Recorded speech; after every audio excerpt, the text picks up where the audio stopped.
రాష్ట్ర ప్రభుత్వం ప్రవేశపెట్టిన బడ్జెట్ పేదలకు నష్టం కలిగించే విధంగా ఉందన్నారు బీజేపీ స్టేట్ చీఫ్ కేంద్ర మంత్రి కిషన్ రెడ్డి. సికింద్రాబాద్లోని మోండా మార్కెట్లో పలు అభివృద్ధి పనులను ప్రారంభించారు కిషన్ రెడ్డి. బడ్జెట్లో విద్యారంగానికి తక్కువ నిధులను కేటాయించారని విమర్శించారు.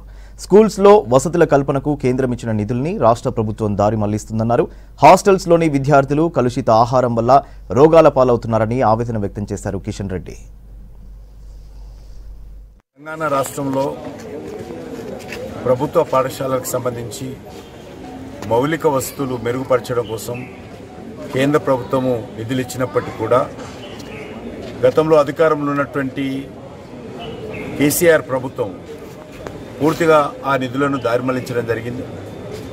ఈరోజు కనీసం టాయిలెట్లు కూడా లేనటువంటి పరిస్థితి, మంచినీటి వసతి లేనటువంటి పరిస్థితి ఈరోజు ప్రభుత్వ పాఠశాలలో ఉంది.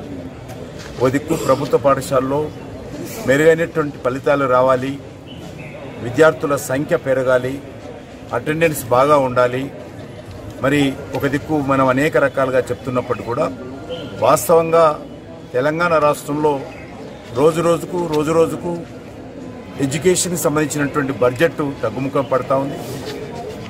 ఈరోజు మరి విద్యార్థులకు సంబంధించి అనేక రకాలుగా మౌలిక వసతులు లేని కారణంగా ఇబ్బందులకు గురి కావాల్సినటువంటి పరిస్థితి ఏర్పడింది. హాస్టళ్లలో కూడా అదే రకమైనటువంటి అధ్వానమైనటువంటి పరిస్థితి ఉన్నది. హాస్టల్లో కలుషిత ఆహారము, మరి కలుషితమైనటువంటి నీరు తాగడంతో ప్రతిరోజు ఎక్కడో ఒక దగ్గర విద్యార్థులు మరి హాస్పిటల్లో చేరాల్సినటువంటి పరిస్థితి ఏర్పడింది.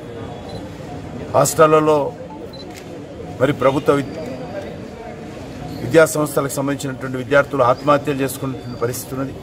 దీన్ని మెరుగుపరచాల్సినటువంటి అవసరం ఉంది. నిన్న కాంగ్రెస్ పార్టీ ప్రభుత్వం ప్రవేశపెట్టినటువంటి బడ్జెట్లో కూడా విద్యారంగానికి అరకొర నిధులు ఇవ్వడం జరిగింది. ఇక్కడ నిరుద్యోగ భృతి కానీ విద్యారంగానికి సంబంధించినటువంటి అనేక మౌలిక వసతులు పెంచే విషయంలో కానీ ఏమాత్రం వాళ్ళు కేటాయించిన నిధులు సరిపోయినటువంటి పరిస్థితి ఉన్నది. మాటలు మాత్రము కోటలు దాటుతాయి తప్ప పనులు మాత్రము ఈరోజు కాంగ్రెస్ పార్టీకి సంబంధించినటువంటి ఆఫీస్ బయట దాటడం లేదు. కాబట్టి ఖచ్చితంగా ఈ యొక్క విద్యా వ్యవస్థ మెరుగుపరచడం కోసం కావాల్సిన నిధులు కేటాయించాల్సినటువంటి అవసరం ఉందని ఈ సందర్భంగా మనవి చేస్తున్నాను.